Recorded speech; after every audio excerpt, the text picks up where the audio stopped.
sekitarnya ya dengan tadi apa yang disampaikan oleh OJK begitu ya Pak Mahendra dan juga Pak Inarno, tadi ada beberapa hal yang sudah dirangkum begitu, seperti apa mungkin tanggapan dari Anda khususnya? Cukup baik ya, cukup responsif. Kami melihat juga tadi kan Pak Mahendra dan Pak Inarno juga sudah berbicara langsung ya untuk penyesuaian target free float dan yang akan dilakukan dalam waktu dekat ini itu. Tentu dari pelaku pasar, fokusnya kita juga pasti kan lebih ke pendalaman pasar ya, market deepening. Dan tentunya dengan peningkatan free float itu secara langsung pasti akan membuat market structure kita juga lebih baik. Jadi ya tentunya secara keseluruhan pasti pelaku pasar menyambut positif sekali. Oke, baik.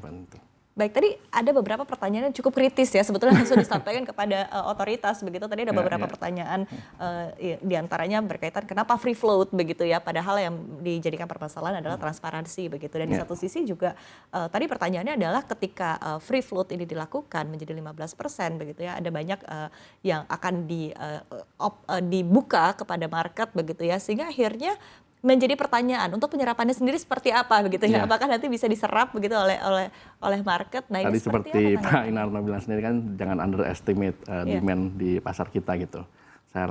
Saya lihat juga mereka untuk melakukan menyesuaikan angka dari 7,5 ke 15% pasti juga sudah ada kajiannya, dan ini juga mungkin seragam dengan di bursa-bursa di negara lain juga gitu. Jadi kalau memang kondisi perekonomian kita baik dan emiten-emiten juga mulai meningkatkan free float-nya ke 15%, tentu saya rasa sih pasti saling suportif ya. Tapi memang itu butuh waktu kan. Implementasi dan practicality di lapangan juga memang butuh waktu.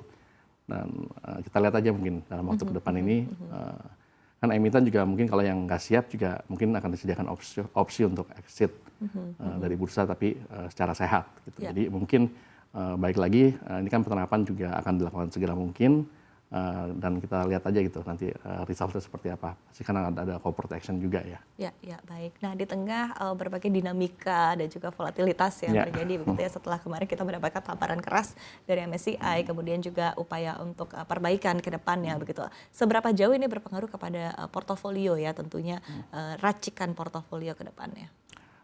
Di Pinnacle? Ya, di Pinnacle. Kalau di kami sebenarnya terus terang kan kami mengelola portfolio itu kan tidak melihat berdasarkan sektor, tapi kami kan menerapkan strategi kuantitatif ya, di mana kita data driven investing, kita juga create investment model based on mathematics, statistical dan computational methodology dalam investment process, dan risk management dan likuiditas itu menjadi prioritas utama di portfolio kami gitu. Jadi terus terang kayak last year kan sebenarnya dari sisi performance kita juga cukup baik, hampir 40%. Tapi apakah itu semuanya saham-saham konglo?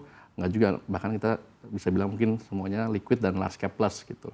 Jadi dari sisi robustness itu cukup baik, dan kita melihat dari sisi kacamata faktor, bukan sektor gitu. Kita nggak lihat sektor yang mana yang bakal berpotensial naik, tapi kita lihat ke faktor-faktor yang telah terbukti secara historical menghasilkan alpha di market Indonesia. Jadi kita terfokus ke arah sana.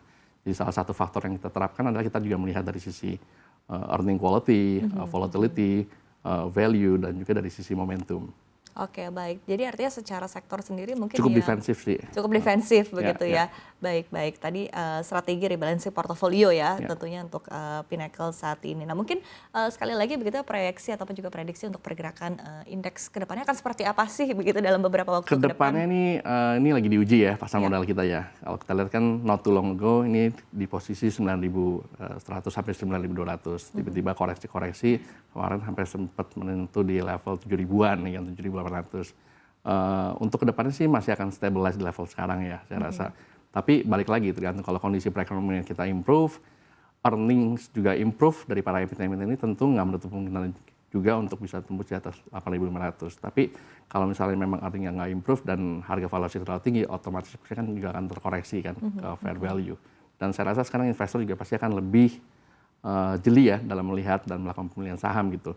Back in the day kan mungkin 1,5 tahun terakhir, banyak juga memang kita lihat kan dominasi retail cukup banyak masuk pasar modal. Tapi kan dominasi retail ini masuk pasar modal tanpa dilengkapi oleh edukasi dan pengetahuan terkait proses berinvestasi gitu. Banyak yang masuk hanya karena mungkin FOMO, karena influencer dan lain-lain.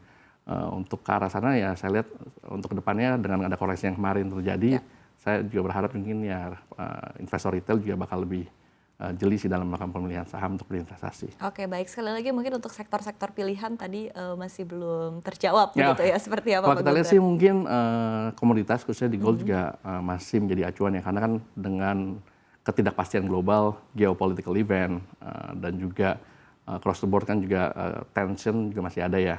Otomatis kan investor bukan hanya di Indonesia juga, tapi di seluruh dunia juga melihat mungkin salah satu safe haven-nya juga gold. Jadi gold itu kan juga bisa diinvest baik langsung maupun juga gold miners kan. Banyak juga emiten-emiten baik di Indonesia maupun di seluruh dunia juga